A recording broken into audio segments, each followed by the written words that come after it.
that the environmental stuff shows that, the construction could be damaging to the aquifer, and, the additional, hold on, I'm being told I need to quit an application so Zoom doesn't crash. And also just the additional traffic, on the roadway is likely to have an impact as well. So I guess we can just start off by, having Annalisa talk a little bit about how seriously people think, how seriously people should be taking those environmental concerns. And just so that I went ahead and got the record button going so that we can send this out to the stations once we're done with this. So you're okay. On the record. Okay. So yeah, I mean, this is incredibly frustrating. We have been battling these transportation projects that fuel growth on the recharge zone and the nearby contributing zone. The scientists flat out tell us the fewer people living in those areas, the better. So here in Bexar County, we pretty much built out of the recharge zone. If you look, 1604 runs right through the center of a recharge zone in Bexar County. What's most problematic to me about the 1604 project is expanding the access roads, because then you get a lot of commercial development going in on those access roads, but it also defeats the purpose of relieving congestion, because you have so much more traffic going to those businesses that are on the access roads and getting on and off. And so you're just adding more cars to the mix every day.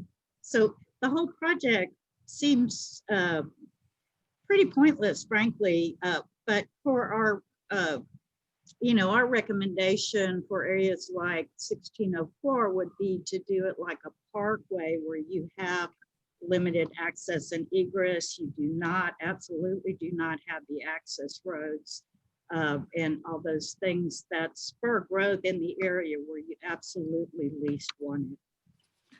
Yeah, and I think just to add to that, that's exactly the problem here, is that this doesn't solve congestion, that we're risking all of this danger to our ecosystem, to the aquifer, for nothing. We see time and time again that the fundamental rule of road congestion is if you build it, they will come. And this induced demand phenomenon happens everywhere across the nation, whether it be Fort Worth or San Antonio, Houston.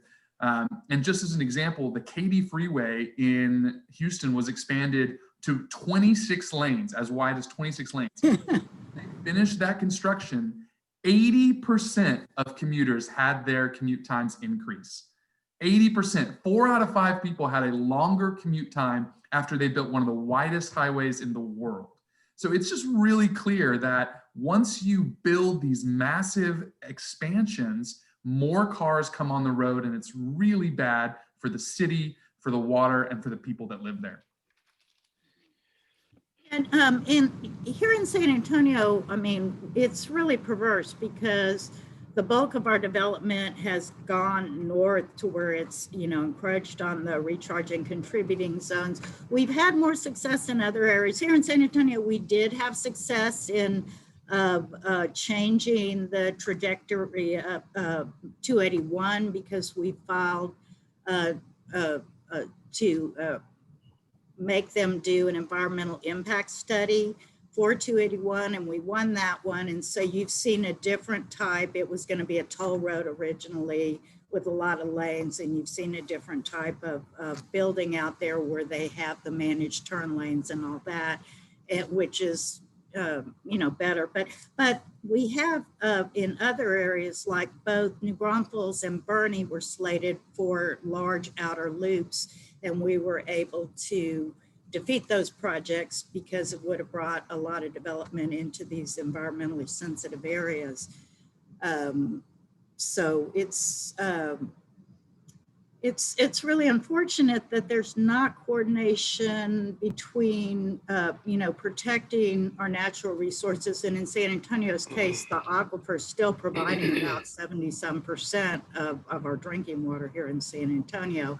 And these construction projects from TxDOT and other infrastructure that serves growth in those areas. Are there any avenues available to alter this project or to shut it down, or has that all sort of been exhausted at this point? Well, it was really unfortunate because I contacted an attorney who we had worked with on the 281 project, and I thought, well, because they didn't do a full environmental impact study on this project, and that was exactly the same as what we had done on the 281 project, and we won that one. But then when I contacted him, he said, oh, well, the NEPA rules have been so changed under the Trump administration that you really don't want to waste your money on this. We won the last time, but this many years later, he's like, I don't think we can win it. Sanford, I'm sorry. How long ago was the 281 fight? That was like 2003. Okay. 2004. It took a while, so maybe between 2003 2005. There's a whole bunch of stuff on our website if you go to the library and look at issues. Okay, I'll check it out. There's a bunch of stuff on that one. I remember that stuff, but it all sort of blends together. Yeah. I know.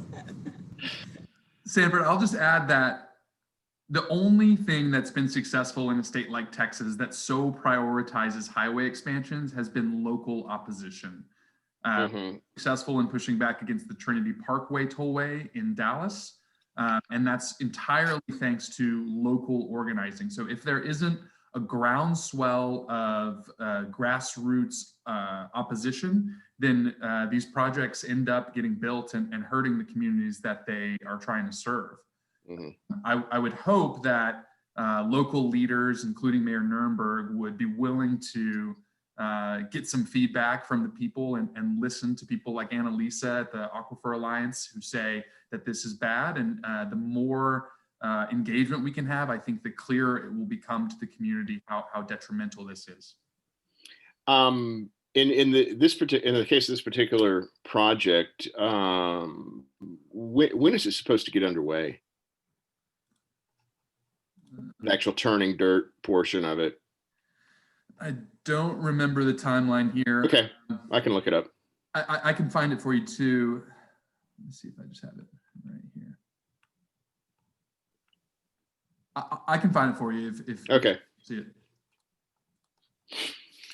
But it's not like they got bulldozers out there now. This is something that if that groundswell were to happen, there's still time for this to be rethought or scrapped or whatever.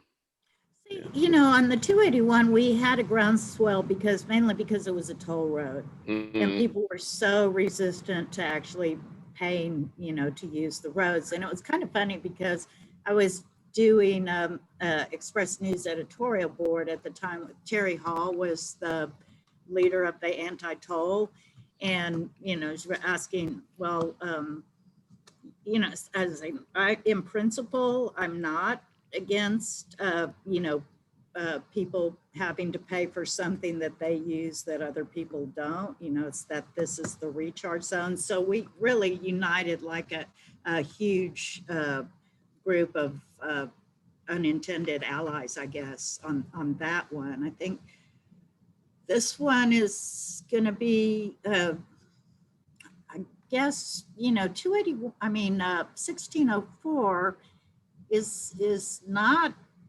terribly congested during most times. So, it's kind of, they've had this, we went through a whole NEPA process for a different plan, and that was scrapped for 1604. That was years ago, and GEAA was represented on that as stakeholders on that NEPA process.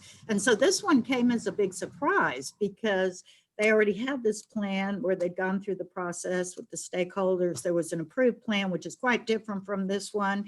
And then all of a sudden this came out and just kind of blindsided us. That was within the past year that I started hearing about this one. And then when we looked at the plan, we were like, why in the hell do they need like the carpool lanes on a loop, you know, stuff like that. The whole plan just seemed really goofy. And the other piece of context is just how in debt TxDOT is.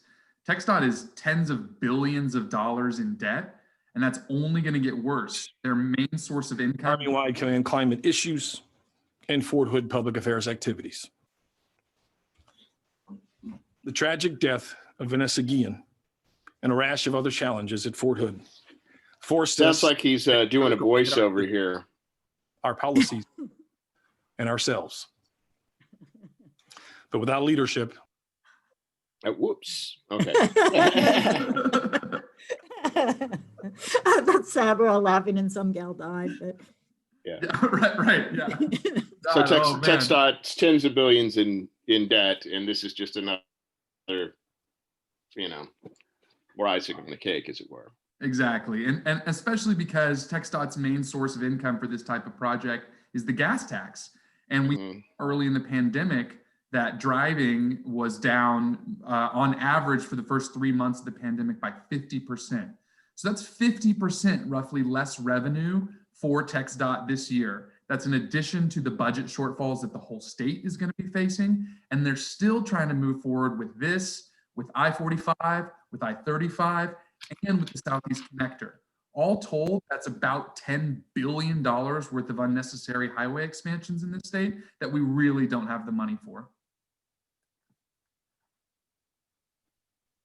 And on this one, I guess we've been more focused, frankly, with the Aquifer Alliance on looking at Highway 46 turning into an outer loop around the city, even more outer than 1604 because of the growth out there. And so we've been concentrating more of our efforts on that because well, I don't know if you remember, but 1604 just used to be a regular road like 46 is, and then they started calling it the death loop, and then we got, you know, the big highway, and so we don't want to see that repeated with 46. So this one's a problematic in several ways because the road already is there. It's not like with New Braunfels or Bernie where we're stopping something that doesn't exist.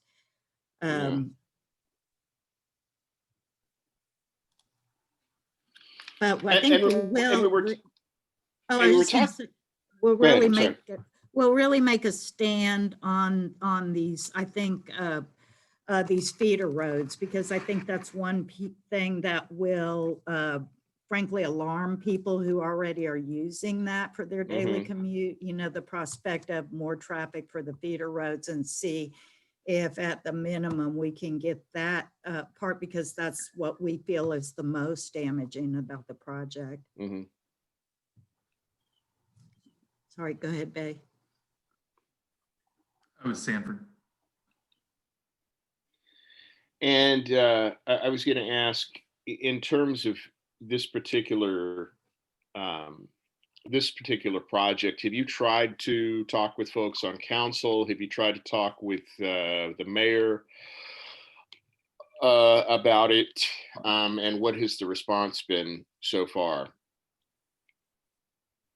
You know, I haven't talked to any of the council people. We have so many issues going here locally. We're actually working really hard on getting some revisions, major revisions to the Unified Development Code on the stormwater management. And I think everybody's kind of exhausted over the whole fight with the Edwards Aquifer Protection Program. So we hadn't, and then we're also right now doing a major study on the maintenance of the water quality basins that are required, because we're finding that so many of them don't work. So we've got a lot of issues going in San Antonio, and that we have not talked at all to council and all.